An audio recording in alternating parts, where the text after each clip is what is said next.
Hello, আসসালামু আলাইকুম। আজকেও চলে আসলাম আপনাদের সাথে নতুন একটা ভিডিও নিয়ে। একটু ভিডিও দেখাবো আর আপনাদের সাথে গল্প করব, সেটাই আসলে উদ্দেশ্য। আসলে নির্দিষ্ট একটা টপিকে রেগুলার ভিডিও করার মতো সেরকম কোনো টপিকই আমার কাছে নাই। তো তাই যখন যেটা মনে হয় আর কি, যখন যেটা সামনে আসে সেটাই একটু ভিডিও করে রাখার চেষ্টা করি আর আপনাদের সাথে শেয়ার করি। আজকেও তার ব্যতিক্রম না। তো আমি যেহেতু বিগত কয়েকদিন যাবৎ আমি কি রান্না করছি সেটা আপনাদের সাথে শেয়ার করি, তো আজকেও তাই শেয়ার করব ইনশাআল্লাহ। আজকে ভাত মাছ আসলে রান্না করতে মন চাইলো না, একটু দেরিতে ঘুম থেকে উঠেছি, রুশানকেও খাওয়াতে একটু দেরি হয়ে গেছে, তো মনে চাইলো না যে আজকে অন্য অন্য কিছু রান্না করে। ভাত রান্না করতে গেলে আসলে তার সাথে অনেক কিছু রান্না করা লাগে। তো তাই ভাবলাম কি আজকে একটু প্রেশার কুকারে খিচুড়ি রান্না করি, এটি আমার কাছে আসলে সব থেকে শর্টকাট রান্না। তো প্রেশার কুকারে খিচুড়ি রান্না করব ভাবছি, আর সাথে ডিম ভাজবো, বেগুন ভাজবো আর সালাদ বানাবো।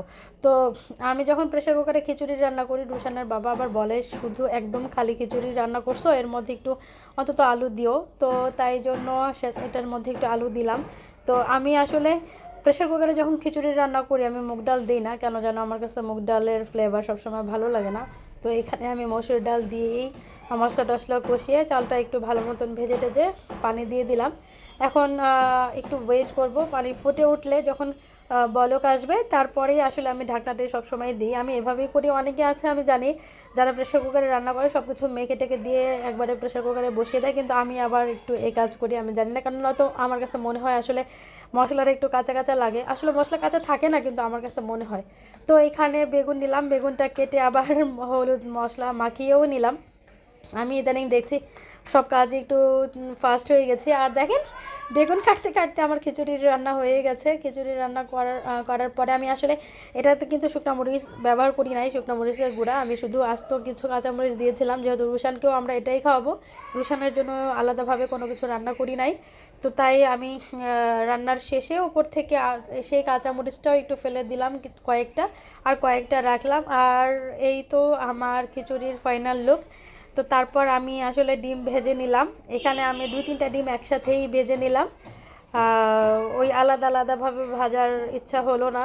আজকে আজকে বললাম না, আসলে সকাল থেকে মনে চাইছিল না যে কোনো কিছু রান্না করি। আর যেহেতু মানে আমাদের আশেপাশে সেরকম কোনো ভালো হোটেল নাই আর অপশন নাই বাসায় রান্না খাওয়া ছাড়া, তো তাই কষ্ট করে হলেও এগুলো একটু করতেই হলো।